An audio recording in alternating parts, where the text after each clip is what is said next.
قرآن کا سب سے پہلا ورڈ جو نازل ہوا وہ کون سا تھا؟ ناظرین آپ بتاؤ. ورڈ افسوس کرنے کی بات نہیں ہے، سیکھنے کی بات ہے کہ ایز اے مسلم ہمیں اتنی بیسک چیزیں نہیں پتہ. دیکھیں، سب سے پہلا ورڈ لفظ قرآن کا تھا وہ ہے اقرا، یعنی پڑھو.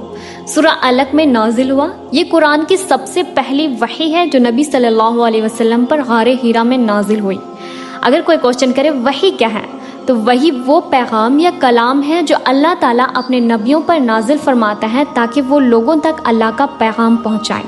اگر کوئی پوچھے سب سے پہلی نازل ہونے والی سورت تو سورہ علق یعنی اقرا، اور سب سے آخری نازل ہونے والی سورت کیا ہے تو سورہ نصر، اذا جاء نصر اللہ والفتح. اگر کوئی پوچھے وہ سورت جس میں بسم اللہ نہیں آئی تو وہ ہے سورہ توبہ. قرآن کی سب سے بڑی سورت سورہ بقرہ، اور قرآن کی سب سے چھوٹی سورت سورہ کوثر. اور قرآن کی سب سے فضیلت والی آیت ہے وہ ہے آیت الکرسی. اگر کوئی پوچھے قرآن کس نبی پہ نازل ہوا تو کہہ دینا حضرت محمد مصطفیٰ صلی اللہ علیہ وسلم پر. یہ آپ بتاؤ کہ سب سے زیادہ سورت کون سی پڑھی جاتی ہے؟